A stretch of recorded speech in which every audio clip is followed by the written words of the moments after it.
Iran itu seperti pondok pesantren. Di sana itu orang hafal Quran itu biasa. Kalau kita kan jadi takhusus ya. Kalau kita sana itu biasa. Jangan dikira loh, sana itu biasa. Orang hafal Quran itu biasa.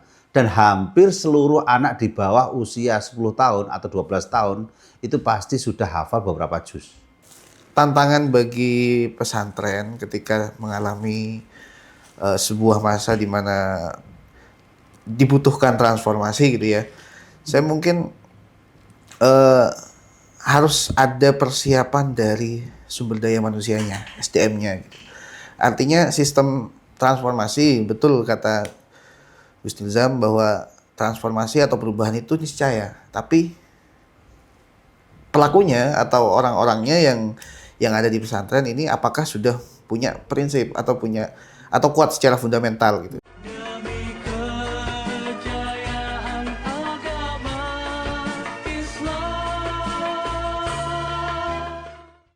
Assalamualaikum warahmatullahi wabarakatuh. Kembali bersama kami di Tokyo Official bersama saya Muhammad Inal Asna.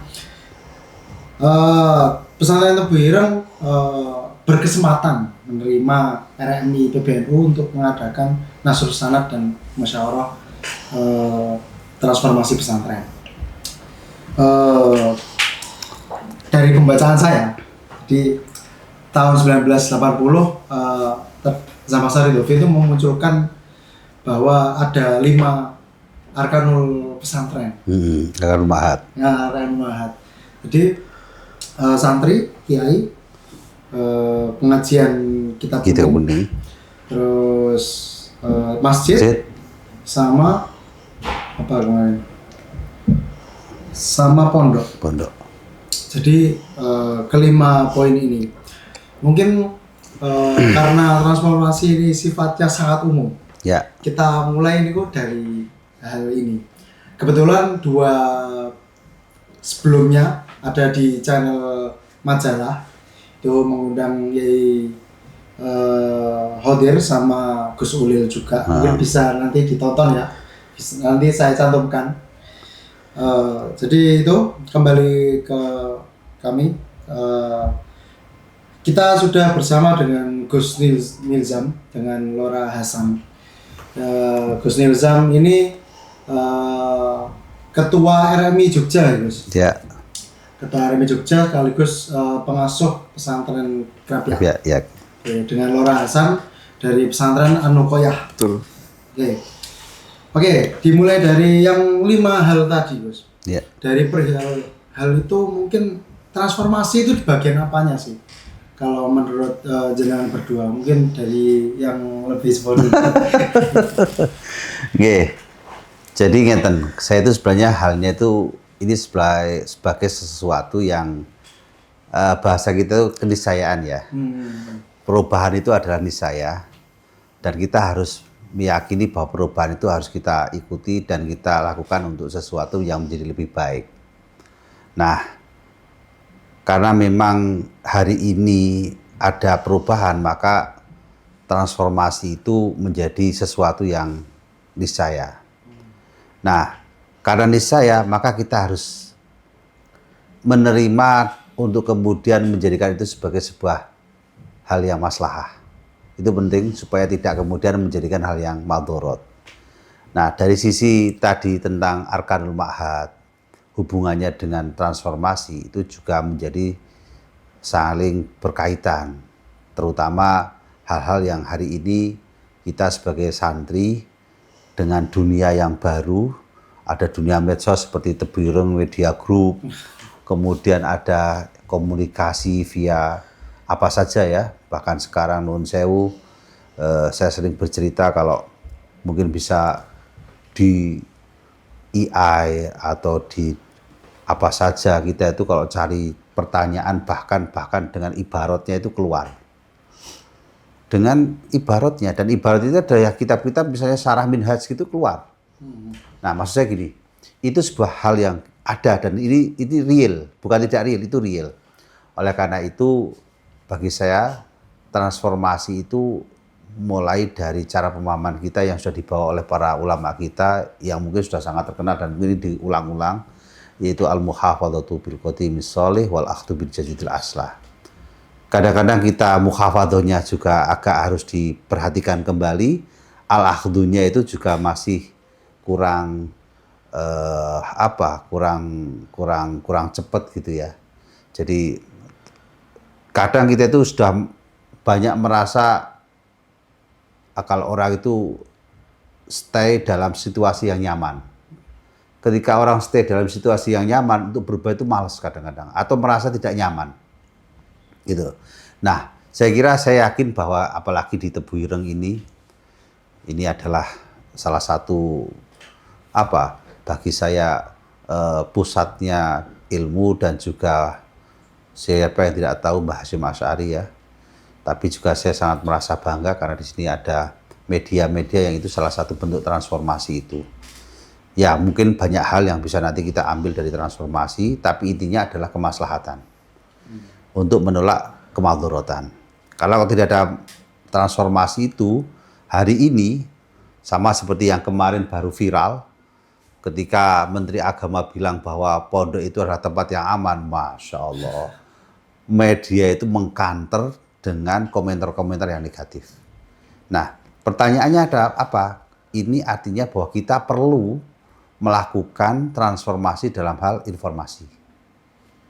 Belum lagi nanti kita bicara masalah kurikulum, belum lagi nanti kita bicara masalah bangunan, belum lagi kita masalah pola karakter dan lain sebagainya. Saya kira itu mungkin sementara itu. Oke. Jadi bagaimana transformasi ini keniscayaan ini, Gus? Iya, harus. Tidak mungkin tidak. Ini kan tas buat tangan, gitu. Yeah. Jadi bagaimana pesantren bisa berubah mengikuti alur perubahan zaman yang begitu cepat, terutama ya semenjak revolusi Prancis itu dunia semakin berubah dan semakin cepat setiap tahunnya. Ada kenaikan yang perubahan itu bisa 10 tahun, masa depannya bisa 5 tahun ada perubahan yang besar. Dari yang lebih muda. Tantangannya sangat berat, Gus. Iya. Jenengan yang Lora rasakan terkait tantangan ini gimana? Baik, kalau yang saya rasakan ya, jadi kita itu hidup di era dimana perkembangan atau mungkin arus informasi lebih cepat daripada ilmu. Jadi kita itu tidak bisa memilih antara informasi dengan ilmu. Di situ kan sebuah lembaga pendidikan yang memang misinya untuk menjaga tradisi keilmuan, kemudian menyebarkan keilmuan itu sendiri, itu harus bisa menyesuaikan dengan zaman yang memang serba cepat gitu. Artinya ketika informasi sudah begitu cepat, setiap jam bahkan setiap menit update terus, bagaimana lembaga pendidikan itu bisa tetap memegang prinsipnya, tapi juga bisa menyesuaikan diri. Nah, tantangannya adalah kita justru bisa mengkombinasikan antara mana yang memang maslahah gitu ya, bagi perkembangan pesantren, mana yang memang tidak begitu diperlukan. Disitulah filternya sangat dibutuhkan. Misalkan begini, santri tradisi di pondok pesantren salaf ya kan, ini kan ada satu aturan yang tidak boleh menggunakan elektronik, ya kan. Nah, tapi apakah peraturan itu akan tetap dipegang sampai atau diterapkan ya kan sampai batas waktu yang nggak tahu sampai kapan, atau justru akan dirubah seperti itu. Nah, itu kan butuh apa ya istilahnya? Butuh pertimbangan yang sangat-sangat matang gitu ya. Artinya kita melihat dari maslahat dan mafsadahnya seperti apa gitu. Kemudian kedua, tantangan bagi pesantren ketika mengalami sebuah masa di mana dibutuhkan transformasi gitu ya. Saya mungkin harus ada persiapan dari sumber daya manusianya, SDM-nya gitu. Artinya sistem transformasi, betul kata Gus Nizam bahwa transformasi atau perubahan itu niscaya, tapi pelakunya atau orang-orangnya yang ada di pesantren ini apakah sudah punya prinsip atau kuat secara fundamental gitu. Misalkan kayak tadi ada Arkanul Ma'had, itu kan kalau saya lihat sebagai bangunan dasar di pesantren. Ibarat di sebuah bangunan itu dia berada di bawah tanah sekaligus di atas tanah. Jadi dia harus kuat di bawah dan kuat di atas gitu. Bagaimana cara menghadapi musim yang terus berganti? Nah, ini kan perlu penyesuaian ya. Dan mungkin alat ukurnya di pertimbangan antara maslahah dan mafsadahnya. Mungkin di situ aja dulu. Oke, Gus. Ada yang pernah terkait tadi elektronik tadi. Ya.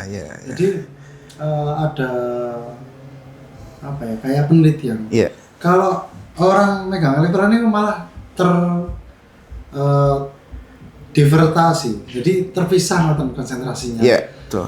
Mungkin ya salah satu itu kemajuan, cuman nggak mesti bisa diterapkan Betul. juga. Nah, tapi dilemanya banyak pendidikan di luar itu yang mengimplementasikan teknologi tersebut dan berhasil. Nah, sikap mungkin dibawa ke pesantren masing-masing ya, melihat kejadian seperti itu menurut jenengan pribadi. Monggo Gus Nizar. Ngeten ya, kita itu harus punya kepercayaan diri, ini penting.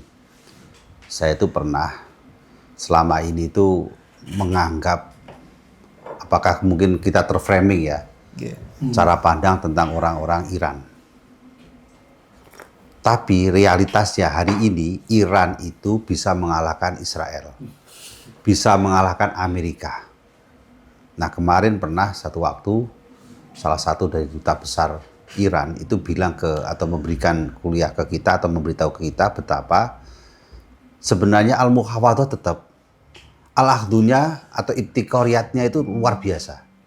Maksud saya begitu. Kenapa bisa begitu? Karena orang Iran yang kalau kita lihat di duta besarnya, apalagi Rois dari atau pemimpin utamanya, spiritualnya itu Ayatullah, itu dia adalah seorang tokoh yang berbasis agama. Jadi, tapi dari si pendidikan dia bisa mengalahkan. Artinya kalau kita berbicara masalah itu nyatanya yang katanya ada Iron Dome-nya di Israel, ada slingnya, ada apalagi 3 sub yang kemudian sulit ditembus, kalah dengan Iran yang tidak tahu mereka ternyata mempunyai kemampuan luar biasa. Nah, saya hanya melihatnya begini, kenapa kita harus percaya? Jadi mereka itu tetap seperti pondok. Saya tanya waktu itu sistem pembelajarannya apa? Karena waktu itu juga kita pernah dikenalkan dengan pola pendidikan yang ada di Swedia, ada di Finlandia. Ternyata mereka sih bukan apple to apple lah kalau bahasanya, sama seperti kita karena mahal kaya, terus orangnya sedikit, terus jauh dengan kita nggak bisa kayak begitulah dengan situasi sosial yang ada di masyarakat kita. Tapi kita melihat itu Iran itu seperti pondok pesantren. Di sana itu orang hafal Quran itu biasa. Kalau kita kan jadi takhusus ya. Kalau kita sana itu biasa. Jangan dikira loh, sana itu biasa. Orang hafal Quran itu biasa. Dan hampir seluruh anak di bawah usia 10 tahun atau 12 tahun itu pasti sudah hafal beberapa juz. Karena itu sudah menjadi tradisi. Kita itu kadang-kadang meletakkan sesuatu yang sebenarnya menjadi hal yang mendasar, itu dianggap sesuatu yang luar biasa. Bagi mereka itu biasa. Tetapi setelah itu kemudian mereka belajar tentang ilmu-ilmu yang sesuai dengan kapasitas keilmuannya dia. Kalau yang ahli ngaji tafsir, ya tafsir saja, fokus. Yang ahli ngaji hadis, ya hadis saja. Yang ahli fisika, yang ahli kimia, sehingga membuat alat bom yang dengan bahan padat, kalau kamu bilang gitu ya, bisa sampai melaju sampai 14.000 km tanpa habis dengan kekuatan hipersonik, itu juga luar biasa. Itu nah, maksud saya begini, ini hanya sesuatu yang bisa kita asumsikan. Pondok juga bisa, pondok itu bisa. Saya merasakan begini Pak Gus, semuanya saya yang di sini. Jadi ketika pada titik di mana dia butuh tentang teknologi itu dan dia punya kemampuan untuk bisa menyerap teknologi itu jadi maslahah. Bahasa jenengan dan kita semua tidak madorot. Di titik ketika teknologi itu menjadi madorot seperti tadi saya bahasakan di anak usia di bawah umur ya taruhlah di bawah 17 tahun lah, 15 tahun ke bawah lah. Maka yang dilihat pasti nggak jelas HP itu. Itu jelas itu sudah barang tentu itu sudah menjadi alur cara berpikir kan. Itu. Nah, makanya saya punya tetap ada itu diajari bahwa di sini itu ada ini. Misalnya kalau mungkin ini karena ini Tebuireng mungkin ada lab komputernya dikenalkan dan lain sebagainya. Tanpa mengurangi apapun, tanpa harus membawa maldorotnya itu tadi. Gitu maksud saya. Tetap ada nanti, saya nggak tahu nanti di sini ada lab komputer ya bukan hanya komputer. Sekarang harus komputer kan, tablet juga bisa. Gitu maksud saya gitu ya. Tablet terus kemudian dari cara melihat apa, tapi dalam satu sisi dalam pengawasan. Kira-kira begitulah. Oke. Jadi terkait teknologi itu di pesantren. Kalau apa ya perkembangan terkait sains. Jadi kalau Tebuireng kan Yai Soleh dulu almarhum itu memisahkan. Jadi kalau masuk Tebuireng mau salaf ya di Mualimin. Jadi yang salaf aja. Lanjut kuliahnya di Mahatali. Sang mau sains ya di Transcience. Malah lanjutnya nanti di IB dan lain-lain. Ya. Jadi ada pemisahan. Cuma tetap bagaimana hal dasar itu juga menjadi poin utama. Bagaimana membaca Al-Quran, bagaimana menghafal minimal lah 30 juz 30 minimal. Ya. Jadi mungkin hal yang menjadi poin minimum di masyarakat diperoleh oleh santri juga itu yang paling enggak kita bisa sampai ke situ. Nah, bagaimana pesantren itu bisa merefleksikan masyarakat? Maksudnya bagaimana kan apa yang dibutuhkan masyarakat itu kan translate ke dalam pesantren itu bukan mesti di ranah sains juga, bukan mesti di ranah biologi dan lain sebagainya.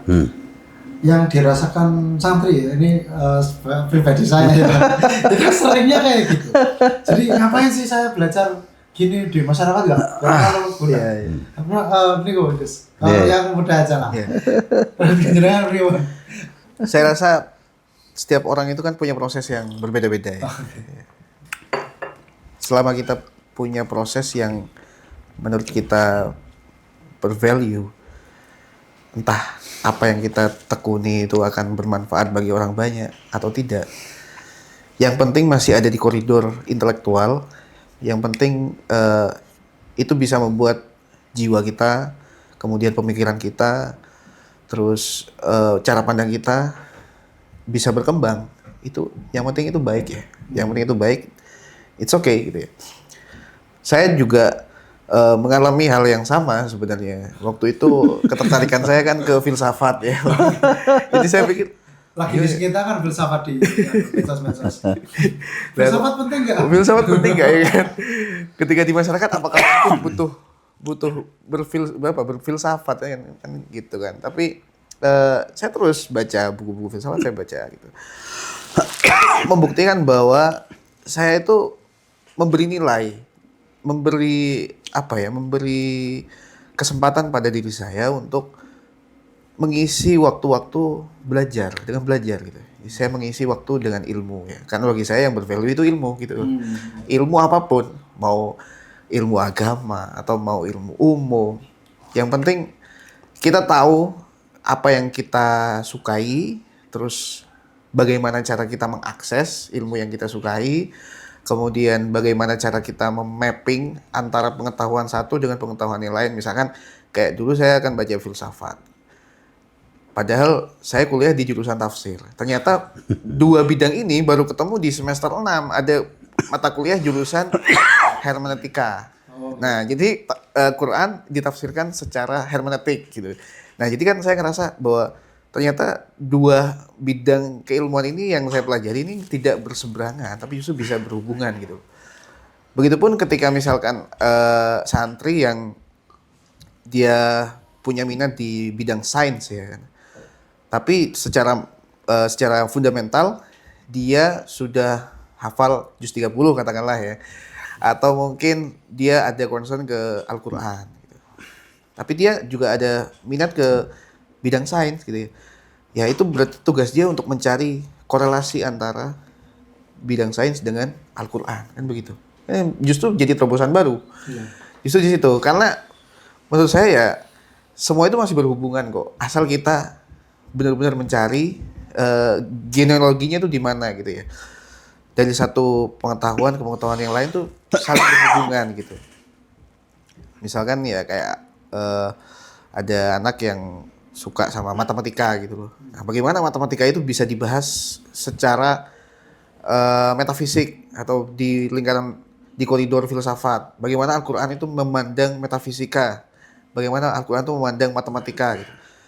Kan ada semacam apa ya, ketersambungan antara bidang-bidang keilmuan gitu loh. Nah, jadi menurut saya nggak masalah kalau misalkan kita itu kan ibaratnya kan tidak harus apa ya, tidak harus menjadi role model orang lain. Paling nggak kita membuktikan ke diri kita sendiri bahwa kita tuh selama jadi santri ya mengisi waktu dengan ilmu aja gitu.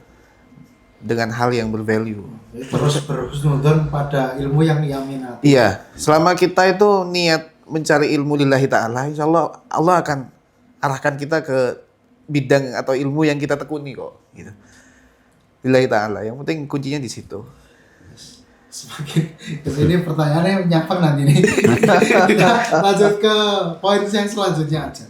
Jadi ini kita kembali ke transformasi pesantren. Di pesantren Kapia atau Muqyah, kalau berkaitan dengan transformasi, perubahan yang dibawa di pesantrennya mungkin nggak usah terlalu jauh dari awal berdiri ya, terlalu jauh. Mungkin yang berhubungan dengan apa ya, hari-hari ini perkembangan minimal Indonesia. Jadi pokoknya ada inovasi terkait digitalisasi atau seperti apa, mungkin bisa di untuk tahadus bimewah.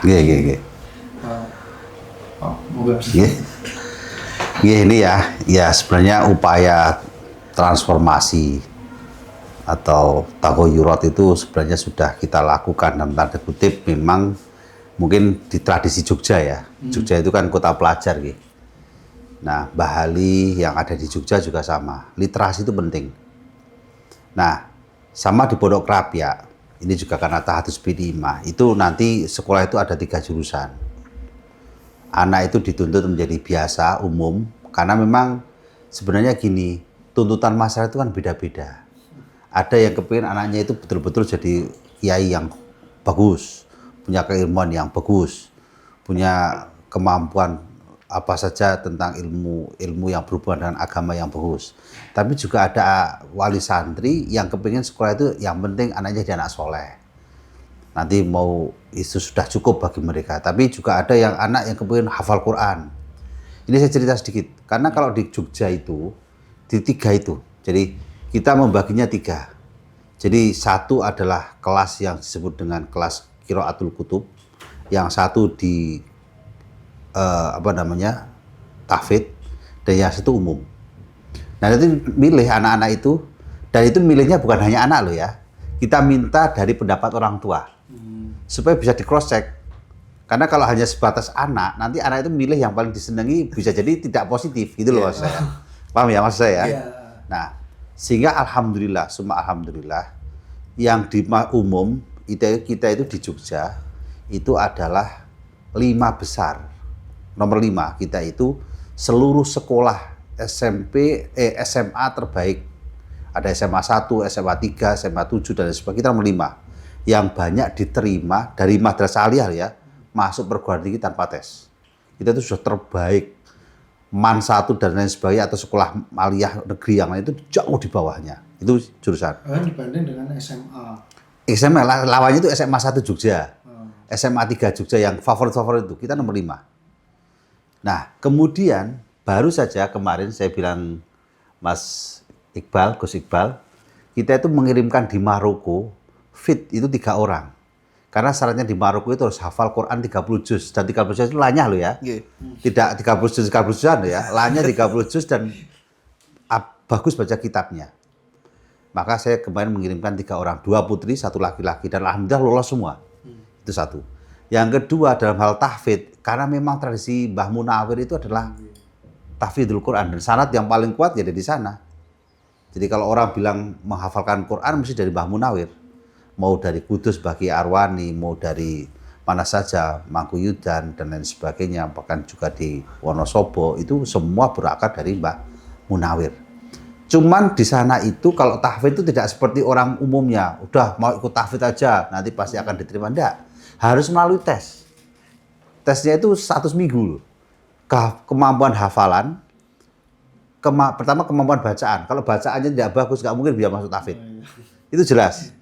Kalau terus kemampuan hafalan, kalau hafalannya nggak kuat atau dalam 2 hari dia menghafal berapa lembar atau 1 atau 2 lembar kok nggak bisa dengan bacaan yang bagus, nggak lolos. Dan itu dibuka tahfidz itu setiap tahun. Kelas 1 bisa masuk tahfidz, nanti kalau nggak ya kelas 2 masuk tahfidz, nanti kelas 3 bisa masuk tahfidz. Jadi tidak harus pada waktu di pertama dia masuk sekolah masuk tahfidz. Walaupun kadang orang tua kepingin wah nanti langsung udah tahfidz. Nah, sehingga apa yang terjadi? Kita punya santri yang tahfidznya luar biasa. Tahfidznya luar biasa sehingga kemampuan untuk menyerap kemampuan hafalan itu di atas rata-rata. Maka kalau di Krapia itu banyak yang laki-laki itu yang 3-4 tahun sudah hafal. Kalau bahasa orang Jogja itu hafalnya lanyah. Lanyah itu karena kalau di Jogja itu, kalau di Krapia atau di kita itu kalau hafalan Quran itu harus setelah 30 juz hafal itu kemudian dia baca ya itu bil hifdzi tadi di depan gurunya dari awal sampai akhir, bukan ceritanya saja. Kalau kemudian kita tuliskan sanadnya enggak, kalau dia nggak lulus ya nggak lulus, nggak bisa nanti diwisuda gitu loh. Itu harus Cara kita sorogan. Sorogan. Nah ini penting di Krapia dalam hal qiraatul kutub itu saya tadi juga Pak Kiai Afif yang ada di sini itu bahkan yang Bandungan itu sedikit. Saya setiap hari ba'da subuh itu mesti sorogan. Sorogan itu kemampuan anak untuk kemudian belajar kitab, kemudian dia karena ada salah satu hal yang penting ya, baca kitab itu bisa jadi nahwunya bagus ya bagus. Apalagi di Krapia itu kan kemampuan sorofnya yang luar biasa. Saya itu juga harus ngetes anak setiap hari sorofnya, terutama yang sulasi, yang harful ilah gitu ya. Yang nakis, yang dan lain sebagainya. Itu yang agak sulit bagi anak-anak. Tapi kalau dia itu hafal, dan kemampuan hafalnya di anak-anak itu sudah luar biasa, cepat. Karena sebenarnya baca kitab itu juga ada malakahnya. Kalau dia sering baca kitab, ketika ada orang baca keliru sedikit itu sudah nggak nyaman. Gitu, nggak nyaman. Nggak nyaman. Quran juga sama begitu. Kalau ada orang baca Quran kok keliru, itu secara refleks dia akan membenarkan, walaupun yang dibenarkan kadang nggak dengar. Nah, kitab juga sama. Makanya saya bilang begini, termasuk salah satu metodenya Mbah Ali yang hari ini Al-Muhafadzah dan diteruskan Hatalan, itu adalah sorogan kitab kuning setiap pada subuh. Dan semua wajib sorogan. Walaupun yang hafal Quran. Itu. Nggak boleh. Dan guru saya itu ya talaki tadi, bertemu langsung.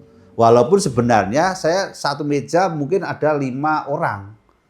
Tapi ya nggak bisa kan 5 orang saya harus meneliti satu-satu itu ya nggak mungkin. Tapi paling tidak ketika dia maju di depan saya sudah ada keinginan untuk belajar membaca dengan lebih baik. Sehingga minimal kemampuan untuk kemudian belajar di kamar sebelum maju ke saya baca kitab itu sudah harus berani satu. Makanya orang Krapia itu gendel-gendel ya. Menangan ya mau maju itu. Pasti nyiapin mentalnya kuat ya di depan gurunya. Nah, gurunya itu memang mulai setiap hari berhadapan dengan santri-santri. Dan itu semua kelas. Maka kelas yang kecil, besar, dan lain sebagainya. Nah, ini salah satu metode. Dan yang untuk transformasi ke depan, saya kira karena ini adalah hal yang niscaya, itu penting juga bahwa kemampuan guru-guru, putra-putra kiai, Mas, niku juga kudu pinter-pinter, bukan hanya pinter moco kitab dan hafal Quran, tapi juga dalam edukasi yang sifatnya edukasi sekolah umum ya. Maka banyak di Krapyak ya kayak semua termasuk saya doktor. Kemudian tadi nanti ada Bunyi Hindun Anissa doktor juga. Ada lagi Bunyi Fatma yang hafal Quran ya doktor. Yang perempuan-perempuan dokter-dokter, yang laki-laki di RS saja. Di rumah saja. Kayak gitu ya. Artinya gitu loh Mas. Jadi tantangan yang meneruskan itu juga iya harus betul. Jadi saya kadang-kadang juga penting ya, sebuah pondok pesantren harus menyiapkan nanti penerusnya. Gitu loh. Penerusnya yang mampu mempertahankan proses yang ada di pondok, tetapi tidak kemudian gagu ataupun kaget dengan situasi yang ada.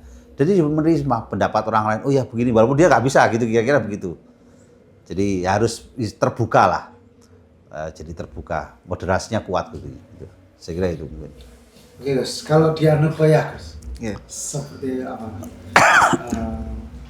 Kalau di Anukoya gerakan yang lebih ini ya, lebih terlihat ya. Selain kegiatan slogan, kemudian literasi juga ya di Anukoya gitu.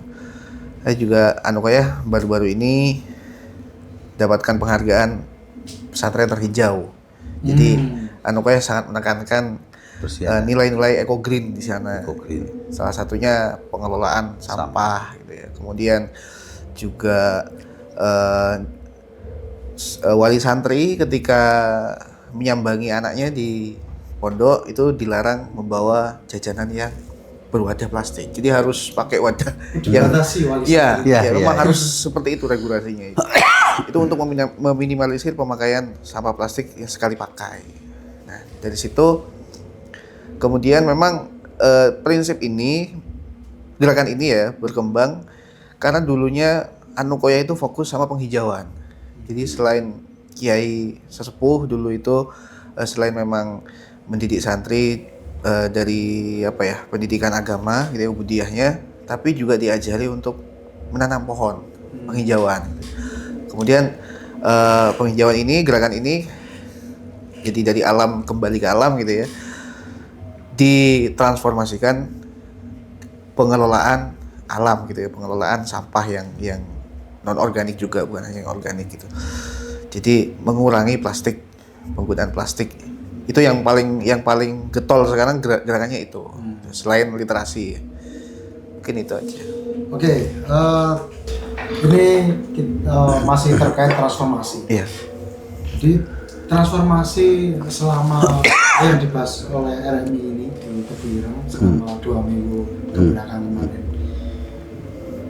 Jika pondok Anukoya maupun Krapyak ini menerima usulan untuk PBNU ini seperti apa? Mungkin apa ada kritikan terkait acara ini atau pengennya arahnya pergerakannya kita seperti ini gitu. Iya. Mungkin bisa disampaikan juga. Oke. Gini ya. Ini kan saya harus mengatakan apa adanya gitu. Jadi ini tradisi Nasuh Sanad ini butuh, saya sering bilang Gus, butuh orang yang senang ilmu. Terus terang saja yang datang ini mewakili Krapyak ini ya bukan karena saya orang top ya. Ini orang-orang yang menjadi pusatnya di Krapyak. Saya sama Pak Afif. 2 orang itu, Pak Afif itu ketua Mahat Alinya. Saya juga mengajar di Mahat Ali, di 2 Mahat Ali, dan saya juga pengasuhnya. Saya tinggalkan hari ini selama 14 hari dan saya nggak pulang. Sama sekali nggak pulang loh saya. 14 hari saya nggak pulang, walaupun tadi banyak sekali sebenarnya bukan banyak, ada masalah yang harus diselesaikan karena anak baru datang. Oh iya. Iya toh, anak dan saya harus menerima anak baru datang yang kepingin pulang dan lain sebagainya tadi Gus. Ditelepon kan ada tuh jenengan juga ditelepon saya. Nah, tapi saya melihatnya ini sebagai pondasi yang harus sebagai saya, karena saya itu juga merasakan ketika tadi saya di perjalanan sama ini Gus Hasan itu saya itu merasakan ada aura yang beda ketika saya ngaji sana di Tebuireng. Pertama, walaupun itu bil qiraah ya, tapi sanadnya itu kan memang bidirosah. Oke, tapi kan sedikit-sedikit saya paham artinya dan paham maksudnya. Makanya saya sering disebut sama Gus Ulil. Karena setelah itu saya ngobrol sama Kiai Gus Ulil tentang membahas hadis. Jadi ternyata realitas pada zaman Rasulullah SAW itu luar biasa. Kita itu punya satu gambaran tentang sahabat Rasul kayak orang suci semua. Suci, tidak tersentuh kotor sama sekali. Tapi ternyata ya sama. Bukan berarti tapi intinya masyarakat yang ada di kita itu sama. Kemudian dari ekspresi masyarakat sosial pada waktu itu kita bisa tarik. Banyak hadis-hadis Rasulullah yang istrinya lagi marah-marah karena ada orang bersalah. Rasulullah bilang mahlan, santai gitu. Saya juga jadi, saya kiai nggak boleh keras-keras terhadap santri. Bagaimanapun proses dia adalah mencari hidayah. Nah, ada hal-hal yang menjadikan saya yang waktu itu di Nahsus Sanad itu mungkin 2 hari, 3 hari saya bisa pulang ke Jogja yang hanya 4 jam dari sini. Apalagi secara ekonomi, secara kemampuan dan secara sopir sudah ada jemput saya pulang balik, ya mesti bisa. Tapi kenapa saya nggak jadi pulang? Pak Afif kakak saya juga nggak pulang, sama-sama nggak pulang. Padahal dari awal aku bisa pulang. Ya bisa pulang, bener ini ada aura terbelang. Semoga ini mungkin saya mengumumkan saya jadi santri Tebireng dan saya punya alaqah kuat dengan Mbah Hasyim Asy'ari. Saya sering kadang nangis, terus terang saya nangis ketika saya baca hadis-hadis itu, menasihati saya. Sebenarnya ada satu hal di luar kemampuan saya ketika salah satu mujiz membaca hadis itu persis mengenai apa yang saya rasakan. Tapi ini memang bukan kelemahan, ada hal yang harus saya lakukan untuk jadi lebih baik terhadap transformasi ini. Jadi itu sebuah pembelajaran yang tidak saya dapatkan di mana saja. Makanya bukan karena apa Pak Gus Ulil yang menurut saya sudah kurang apanya pinternya, dia juga S2 di Boston, ya dulu di LPIA, pinter bahasa Arab bagus, kemudian dia S3-nya doktoralnya di Harvard University, itu kerasan. Ini kan ada pertanyaan, kerasan sebab apa? Saya juga kaget. Nah ya, bayangkan. Nah, saya itu karena setelah itu saya kadang-kadang ngobrol sambil tidur di masjid. Dan kemudian kita merasakan kita itu santri hari ini. Dan saya tidak lagi seperti ketika saya di Krapia, saya jadi orang yang mungkin dalam tanda kutip diperhatikan orang karena saya pengasuh dan lain sebagainya. Nah, bagi saya mungkin dari beberapa yang saya lihat, beberapa teman-teman saya yang begitu aktif itu merasakan aura yang beda. Dan itu ketika saya obrolkan dengan mereka banyak yang merasa gitu. Kecuali kalau merasa tidak nyaman ya mungkin di tengah-tengah pulang balik gitu. Tapi ya itulah logika orang kan bisa jadi cara berpikirnya kan beda. Nah ketika saya berhasil menemukan titik di mana itu menjadi sesuatu yang menarik bagi saya tentang keilmuan, apalagi ini berhubungan dengan sanad yang langsung nanti kepada hadis Syekh kepada Rasulullah, apalagi hadis Rasul, di mana Mbah Maksum Lasem itu dulu juga walaupun alim ngajinya juga ngaji sanad itu di Mbah Hasyim Asy'ari, itu saya juga harus punya keinginan juga bisa mengambil dari Mbah Hasyim Asy'ari. Nah ini yang penting dan moga-moga nanti di tahun ke depan ada Nahsus Sanad kedua, 3, 4 dan memang kalau bisa ya memang yang sudah kayak jenengan loh Gus, pinter maca kitab loh Gus. Maksud saya benar ini realitas. Saya tadi banyak ya dari beberapa yang tidak masuk, kemudian baru masuk di awal dan di akhir ketemu saya, terus saya ngobrol, terus saya saya bukan karena faktor apa-apa, terus saya ceritakan banyak hal yang saya dapatkan ketika periode Rasulullah, baik dengan istri-istri Rasul, dengan para sahabat, bagaimana Rasulullah itu minta kepada Allah tentang Abu Thalib yang sudah ketika wajah sakit keras, kemudian berhadapan di depannya ada Abu Jahal yang kemudian minta Rasulullah kepada Allah untuk minta diampuni. Tapi Allah jawab dengan ayat-ayat yang menunjukkan bahwa hidayah itu hak prerogatif Allah Subhanahu wa Ta'ala. Tidak mampu, seorang Rasul saja nggak mampu. Tapi juga ada yang menarik tentang syafaat, di mana di akhir zaman orang sudah nggak bisa apa-apa, nafsi. Rasulullah ya masih bisa. Ya, makanya ada hal-hal yang kemudian menurut saya menjadi sangat luar biasa. Gitu. Jadi ada hal yang tidak banyak ditemukan dalam tradisi keseharian saya untuk menjadi orang yang baik gitu loh. Dan baik dalam tanda kutip memperbaiki sesuatu yang tidak baik atau kurang baik gitu. Nah ini muka-muka nanti ke depan Nasus Sanad itu berjalan lebih istiqomah, tapi memang dibutuhkan orang-orang yang kepingin ngaji ya Gus ya. Iya, terus. Bener. Betul. Kalau yang ya saya tidak menafikan orang yang nggak kepingin ngaji. Ada ya sebagian orang itu yang kepingin dapat tulisan sanadnya saja. Tapi saya itu sampai gini Gus, saya itu pulang itu, saya itu sampai mau nempel itu nggak berani saya itu. Saya wedi saya itu ujub, tuh Gus. Jadi kan ada tulisannya dari saya sampai Mbah Soekarto, Mbah Kiai Karto Fakih gitu ya, dari beberapa. Saya tuh iki tak tempel, saya seneng saya, kan gagah ya. Tapi saya wedi, wah nek tak tempel ki wong lihat saya itu rodok gagah, terus gaya, terus saya jadi nggak nyaman. Saya tak simpen wae gitu. Sebagai sejarah saya untuk saya ceritakan kepada anak-anak dan santri gitu loh. Jadi ada proses-proses yang sulit sampean saya Gus Ulil itu mau cerita itu kadang-kadang berat tapi itu yang terjadi gitu loh kira-kira gitu. Gini. Nah, kalau jenengan Gus. Kalau saya mungkin cerita dari awal ya. Jadi waktu saya dapat informasi kalau saya dapat mandat, dapat tugas jadi delegasi di Nasus Sanad ini, saya ingat kakek saya. Jadi kakek saya dulu itu pondok di sini. Kakek saya namanya Asim Ilyas. Jadi dulu kakek saya itu mondok sama saudaranya, tapi saudaranya nggak betah.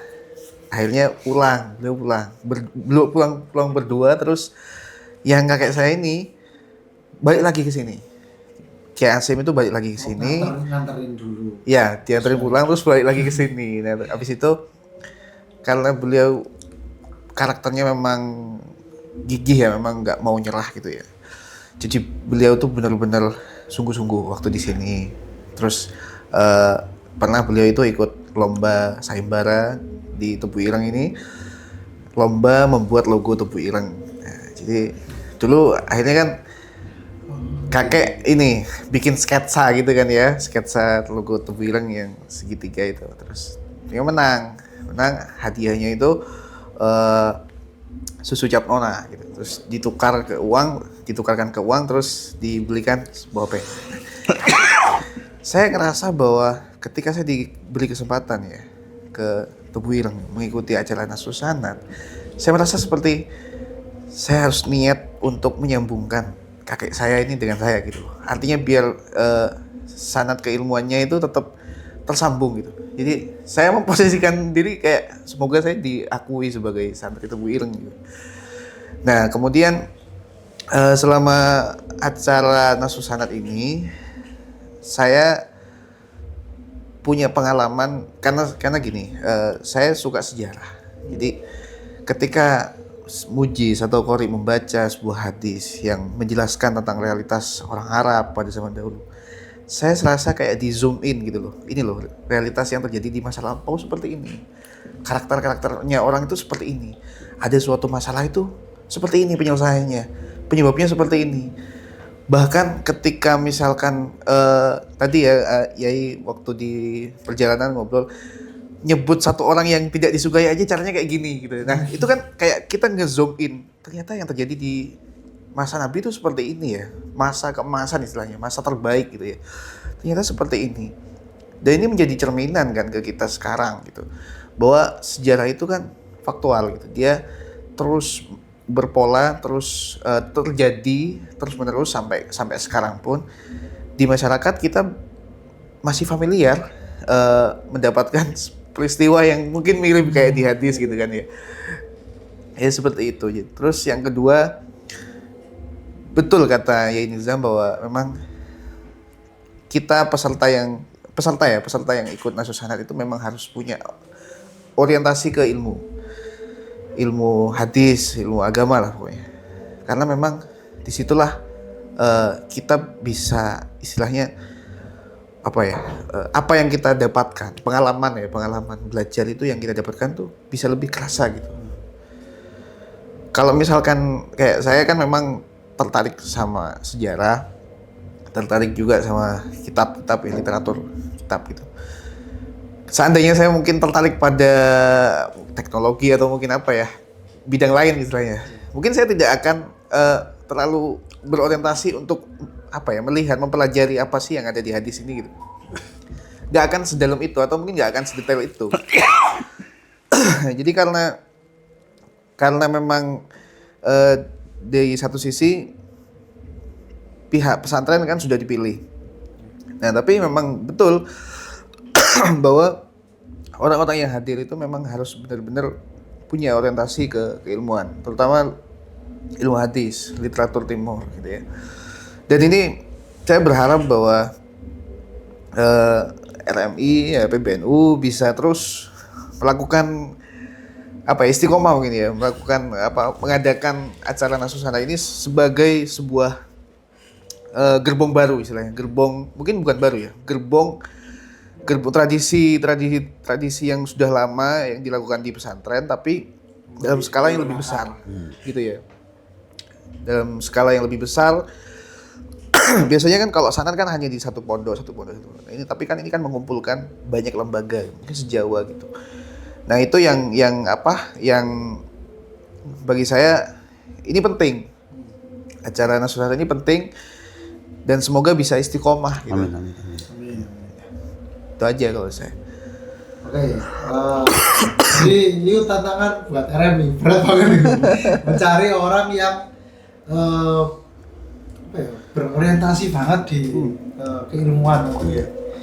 Jadi yang panjenengan berdua rasakan, saya pas MTS dulu juga ikut kata kilatan Bukhari Muslim. Itu jadi sambil ngantuk tapi ya, masih kecil. Itu ya kerasa, wah, zamannya Rasul kayak gini ya. Zaman Rasul kayak gini ya. Dan itu terasa sampai sekarang pun. Iya. Meskipun dari kecil hitungannya belum terlalu ngeh lah terhadap bagaimana yang terjadi di masyarakat dan lain-lain. Ini masih sangat terpatri di dalam hati. Itu padahal masih kecil, saya juga nggak nyolong-nyolong kalau caranya. Oke, itu aja. Jadi Masya Allah dari awal sampai akhir, aslinya saya masih banyak pertanyaan yang muncul satu persatu dari pondok panjenengan berdua ataupun dari perkembangan yang ada, terutama di keilmuan pesantren. Sangat kompleks lah. Bagaimana transformasi ini terjadi. Pesantren sendiri punya banyak poin yang berkembang, apalagi dengan transformasi zaman yang semakin cepat juga. Itu sebuah tantangan juga. Mungkin itu saja dari kami. Terima kasih Lora Hasan sama Gus Nilzam atas kehadirannya, meskipun ya terhitung akhir acara. Saya ucapkan terima kasih dan mohon maaf sebesar-besarnya. Oke teman-teman, Top Hero Official, jangan lupa ditonton konten sebelumnya juga yang seperti di awal tadi di channelnya Majalah. Terus ikuti kami di media sosial ataupun kanal YouTube kami selanjutnya. Sekian, terima kasih atas perhatiannya dan yang selama 45 menit masih setia. Kami ucapkan sangat terima kasih. Wassalamualaikum warahmatullahi wabarakatuh. Waalaikumsalam warahmatullahi wabarakatuh.